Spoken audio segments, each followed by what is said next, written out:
आज हम लोग सार्थक अंक के बारे में अध्ययन करेंगे।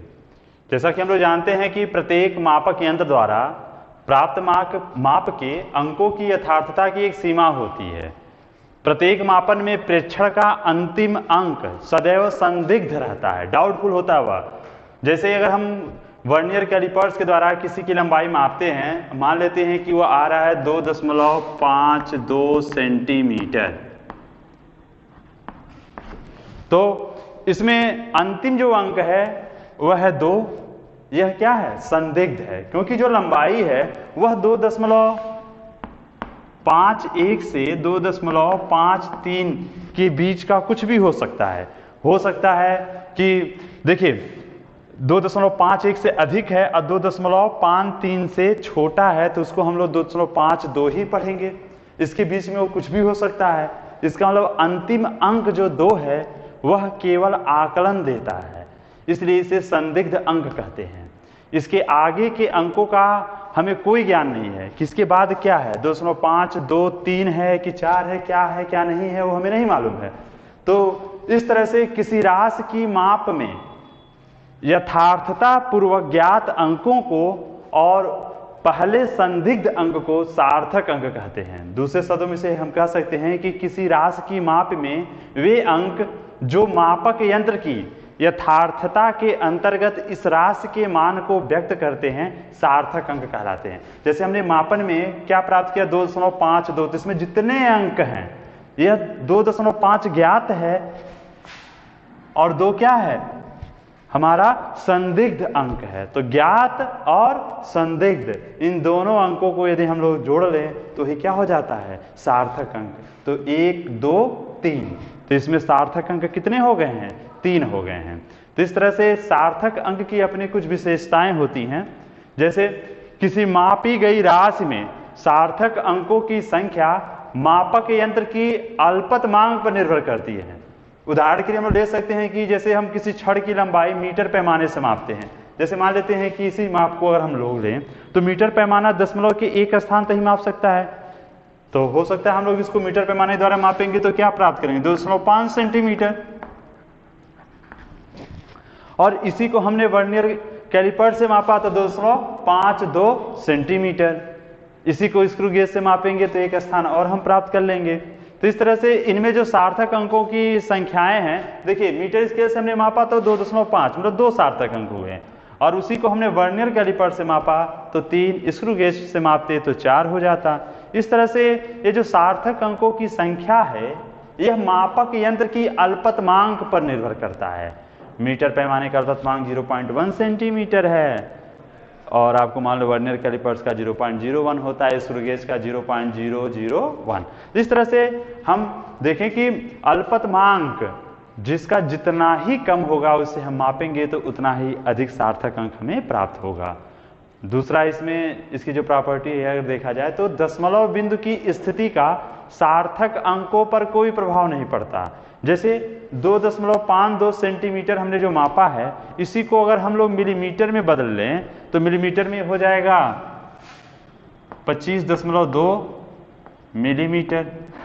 इसी को अगर हम लोग मिलीमीटर से अगर हम लोग मीटर में बदलना चाहें तो इसको हम लोग लिख सकते हैं 0.0252 मीटर। इस तरह से एक ही राशि को जैसे हमने इसको सेंटीमीटर में लिखे, चाहे मिलीमीटर में चाहे मीटर में, तो इस तरह से दशमलव का स्थान यदि हम बदल रहे हैं, दशमलव की स्थिति में परिवर्तन कर रहे हैं, लेकिन सार्थक अंक की बात करेंगे तो सार्थक अंक 3, 3, 3, ठीक है। तो इस तरह से सार्थक अंकों पर कोई प्रभाव नहीं पड़ता है। अगली प्रॉपर्टी पर आते हैं तो किसी माप में सार्थक अंकों की संख्या जितनी अधिक होगी वह माप उतनी ही अधिक यथार्थ होगी। जैसे कि अभी हम लोगों ने मीटर स्केल से मापा 2.5 सेंटीमीटर, सार्थक अंक 2, और हमने उसी को वर्नियर कैलिपर से मापा 2.52, यह इससे अधिक यथार्थ है। तो किसी माप में सार्थक अंकों की संख्या जितना अधिक होगा, हम मापेंगे उसमें जितने अधिक सार्थक अंक हैं, इसका मतलब वह माप उतना ही अधिक यथार्थ है। इस तरह से अगर हम लोग किसी और चीज की बात करें कि जैसे किसी का वेट मापते हैं, मान लेते हैं कि उसका वेट 500 किलोग्राम आया, तो इस 500 किलोग्राम को हम तो ऐसे भी लिख सकते हैं 5.0 गुणे 10 पे घाते 3 10 पे घाते 2 किलोग्राम।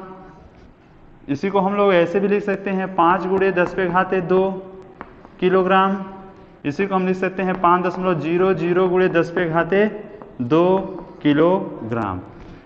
कहने के लिए गणितीय रूप से तो ठीक है, यह 500 किलोग्राम को ही व्यक्त कर रहा है, लेकिन अगर हम इसे देखा जाए तो सार्थक अंकों के रूप में, तो यहां देखें, इसमें यह प्रदर्शित कर रहा है कि जो यथार्थता है वह कितनी है।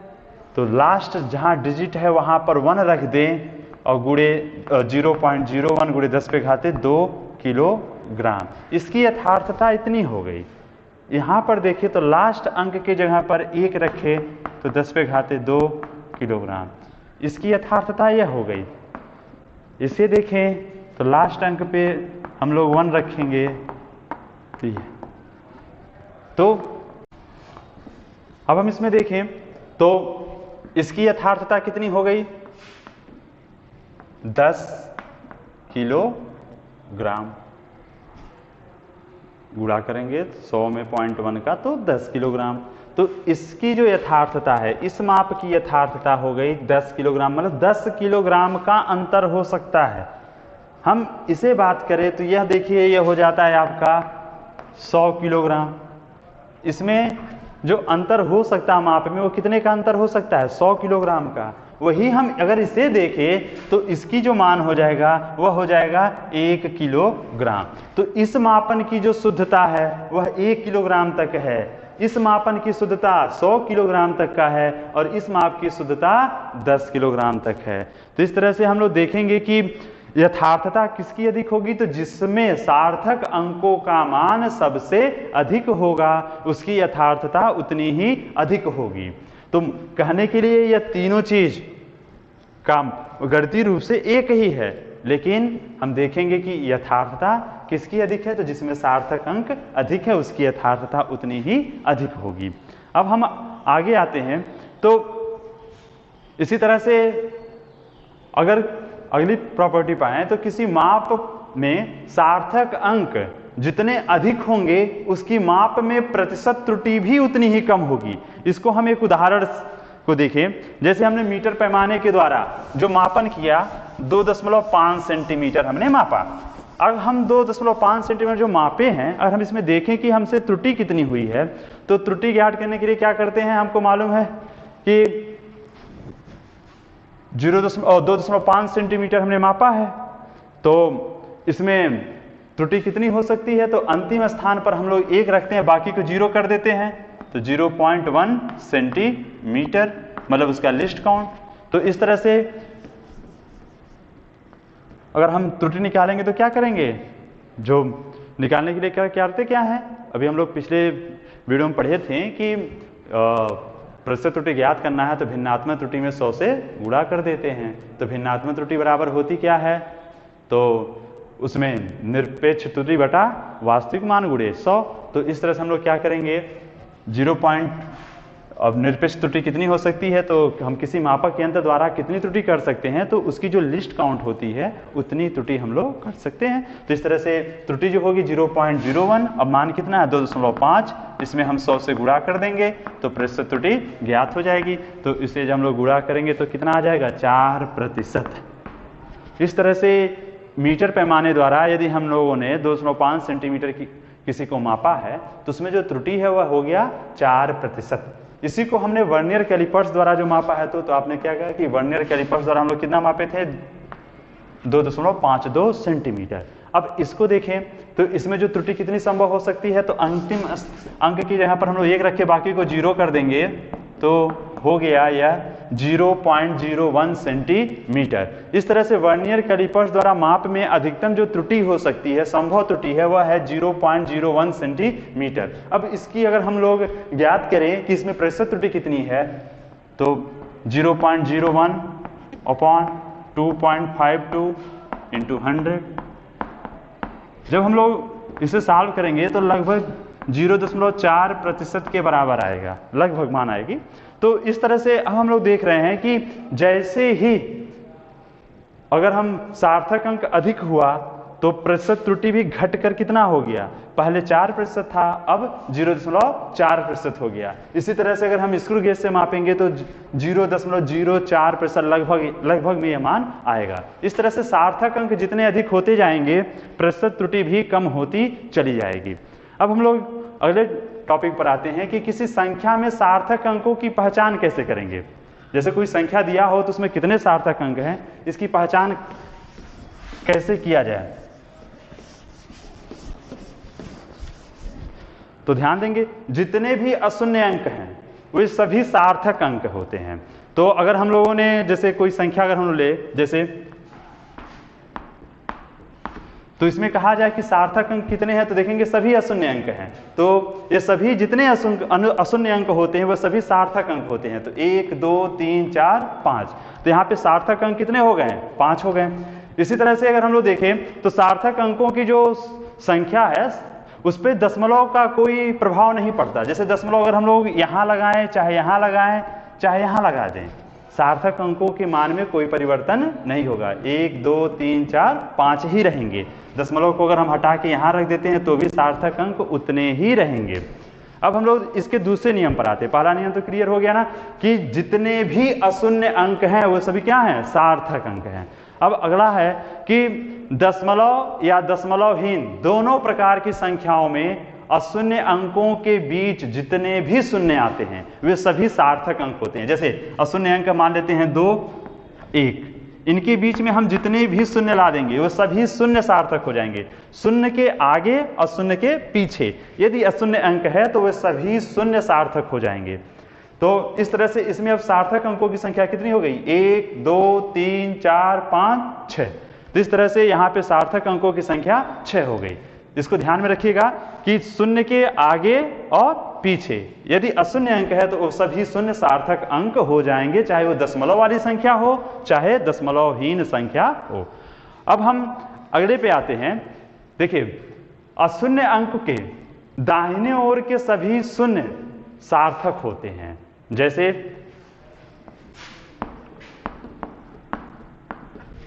तो यहां पर हम देखेंगे कि इसके दाहिने ओर की जो संख्या है वह सभी सार्थक तब हो जाएंगे। हाँ, एक कंडीशन इसमें होती है कि यहां पर दशमलव लगा हो, दशमलव वाली हो।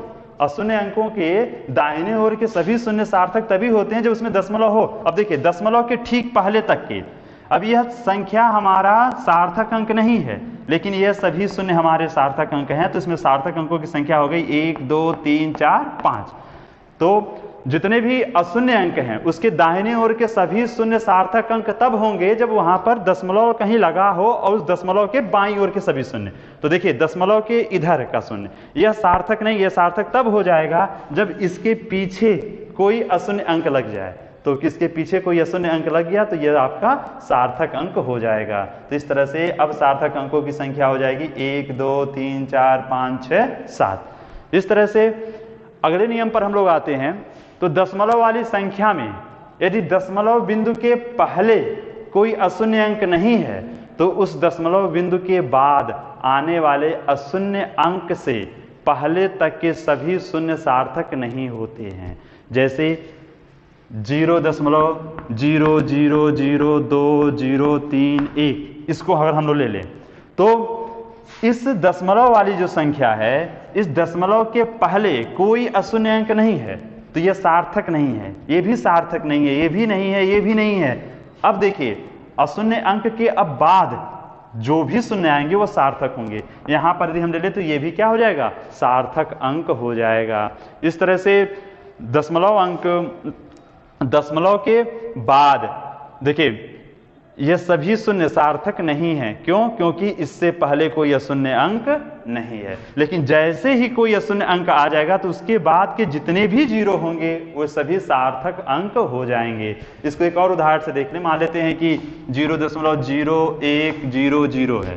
तो यहाँ पर देखिए इधर कोई अशून्य अंक नहीं है तो ये भी सार्थक नहीं है, ये भी नहीं है। अब अशून्य अंक आ गया, अब इसके बाद के जो शून्य है वो सार्थक हो जाएंगे। तो 1 2 3, यहाँ पे सार्थक अंक 3 हो गए। इस तरह से अब हम लोग कोई भी संख्या अगर हमें दिया गया हो तो उसमें सार्थक अंकों की पहचान करनी हो तो हम लोग कर सकते हैं। जितने अशून्य अंक हैं वे सभी सार्थक हैं। शून्य के आगे और पीछे यदि अशून्य अंक है तो वो सभी शून्य सार्थक हो जाएंगे। दशमलव वाले में एक चीज हमें ध्यान देना होता है कि दशमलव वाली जो संख्या है तो दशमलव के बाद अशून्य अंक आने के बाद जितने भी अब जीरो होंगे वो सार्थक हो जाएंगे। अब इसके लिए कंडीशन नहीं है कि लास्ट में कोई अशून्य होना चाहिए। दशमलव लगा है तो दशमलव के बाद अशून्य अंक के ठीक बाद जितने भी शून्य होंगे वे सभी सार्थक होंगे। इस तरह से सार्थक अंकों की पहचान कर लेंगे। अब अगला जो इसमें है कि गणना द्वारा प्राप्त फलों में निरर्थक अंकों का पूर्णांकन। जैसे इसको थोड़ा संक्षेप में हम लोग समझेंगे। देखिए, अगर हमको गणना करना है जैसे 10.01, 1.0, 1.111, इन सबको यदि हमको जोड़ना हो तो जोड़ेंगे तो क्या हो गया 1 2 1 2 1 12.121। तो हम लोग आंसर में इसे नहीं लिखेंगे, लिखेंगे क्या? देखिए, हमारे पास जो 3 संख्याएं थी जिनको हम लोगों ने जोड़ा है, तो इनको जब जोड़ा है तो ध्यान देंगे दशमलव के बाद देखिए सबसे कम संख्या किस में है, तो इसमें 2 हैं, इसमें 1 है, इसमें 3 है। तो हमारा जो आंसर होगा उस आंसर में क्या होगा, दशमलव के बाद सिर्फ एक ही स्थान तक हम लोग इसको लिखेंगे। तो इस तरह से क्या करेंगे, इन दोनों को छोड़ देंगे। तो इन दोनों को जो छोड़ेंगे तो आप लोग को नियम मालूम होगा कि हम जिस अंक को छोड़ते हैं ध्यान देते हैं कि वह 5 है कि 5 से छोटा है या 5 से बड़ा है। यदि संख्या 5 से बड़ा है तो जब हम उसे छोड़ेंगे तो उसके ठीक पहले वाले अंक में 1 जोड़ देते हैं। यदि 5 से छोटा है तो कुछ नहीं करते हैं, जैसा है वैसे ही लिख देंगे। लेकिन यदि 5 है तो हम यह ध्यान देते हैं कि वह 5 जिसे हम छोड़ रहे हैं उससे पहले वाली संख्या सम है कि विषम है। यदि सम है तो नहीं जोड़ते हैं, विषम है तो जोड़ देते हैं। एक और इसमें नियम है, लेकिन पहले हम लोग इसको उदाहरण द्वारा एक समझ लें। जैसे यहां देखिए 2.25। अब यदि हमें 5 को छोड़ना है तो छोड़ेंगे तो उससे पहले देखेंगे कि क्या है, 2। ये क्या है, सम है। सम है तो हम कोई भी परिवर्तन नहीं करेंगे, 2.2 ही लिख देंगे। लेकिन यदि यही 2.35 होता तो क्या करते, 5 को जिससे छोड़ना उससे पहले वाली संख्या देखेंगे वो क्या है, विषम है। तो विषम है तो इसे क्या लिखेंगे, 2.4। तो यदि 5 है तब हमको ध्यान देना होता है कि 5 को छोड़ेंगे तो हम 1 बढ़ाएंगे कि नहीं बढ़ाएंगे। यदि सम है तो नहीं बढ़ाएंगे, विषम है तो बढ़ा देंगे। ठीक, 5 से बड़ा है तो सोचना ही नहीं है, सीधे 1 बढ़ा दिया जाता है। जैसे 2.36 है, 6 को हटाना है, 5 से बड़ा है तो कुछ नहीं सोचना है, सीधे 2.4 हो जाएगा। इस तरह से 5 से छोटा है तो कोई परिवर्तन नहीं, 5 से बड़ा है तो 1 बढ़ा देंगे, और 5 है तो यह देखना होता है कि सम है कि विषम। इसमें एक थोड़ा अलग एक ध्यान दे देंगे कि जब कोई संख्या छोड़ रहे हैं, जैसे देखिए 5 वाला है, अगर इसके बाद कोई और संख्या है हम इसे छोड़ रहे हैं तो अब हम ये नहीं देखते हैं कि इससे पहले सम है कि विषम। यदि जिसे छोड़ रहे हैं उसके बाद भी कुछ संख्याएं हों तो 5 है जिसे देखिए सारा ध्यान हमको 5 पे ही देना है, क्योंकि 5 से बड़ा है तो कुछ नहीं सोचना, 1 बढ़ाना है। 5 से छोटा है तो भी कुछ नहीं सोचना, हमें कुछ बढ़ाना ही नहीं है। लेकिन यदि 5 है तभी देखना होता है कि क्या करें, 1 जोड़ें कि ना जोड़ें। तो यदि जिसे हमें छोड़ना है 5 को, तो 5 के बाद भी कुछ अंक यदि हैं तो हम लोग सीधे सीधे बढ़ा देते हैं, अगर ये सम हो चाहे विषम। यदि यही क्या होता, सम है तो भी हम इसको क्या करेंगे, 1 बढ़ा देंगे। यदि विषम है तो भी हम 1 बढ़ा देंगे। ठीक है, यदि 5 के बाद भी कुछ अंक है तो छोड़ते समय हम 1 बढ़ा देंगे। यदि 5 के बाद कोई और संख्या नहीं है तो उस स्थिति में हम लोग यह देखते हैं कि उसके पहले सम है कि विषम। सम है तो नहीं, विषम है तो बढ़ा देते हैं। अब इसमें जोड़ करें चाहे घटाना करें, चाहे जो करें, गुणा करें, भाग दें, हर स्थिति में जो आंसर हम लिखते हैं उस उत्तर में करना क्या होता है कि सबसे न्यूनतम सार्थक अंक जो होगी उसी के आधार पे हम लोग आंसर लिखेंगे। जैसे अगर हम लोग किसी चीज को देखें, जैसे 2.2 है, 2.35 है, 2.346 है, इनका यदि हम लोग जोड़ेंगे तो जाहिर सी बात दशमलव के बाद कितने अंक आ जाएंगे? 3। लेकिन हमारा आंसर दशमलव के बाद 3 अंक पर नहीं होगा, दशमलव के बाद कितने होंगे? एक ही अंक होना चाहिए। न्यूनतम सार्थक अंक जिसमें है उसी के अनुसार ही हमें करना होगा। दशमलव के बाद पर हम ध्यान देंगे, दशमलव के बाद कितने हैं? 1, इसमें 2, इसमें 3। तो जब हम इसको जोड़ेंगे, चाहे घटाएंगे, चाहे इनका गुणा करें, चाहे भाग करें, उस स्थिति में जो हमारा उत्तर होगा, उस उत्तर में दशमलव के बाद कितने अंक होंगे उसका निर्धारण करेंगे। देखेंगे कि दशमलव के बाद सबसे कम किसमें है, तो इसमें है। कितने हैं? 1। तो हमारे आंसर में भी दशमलव के बाद कितने अंक होने चाहिए? 1। बाकी को हम छोड़ देंगे, उनको हम क्या कहते हैं? निरर्थक अंक। तो छोड़ते समय वही नियम अप्लाई करना होगा। 5 से बड़ा है कि 5 से छोटा है, या 5 है, यदि 5 है तो उसके लिए है कि उससे पहले सम है कि विषम, इसका ध्यान रखेंगे और इस तरह से हम लोग परिवर्तित कर लेंगे।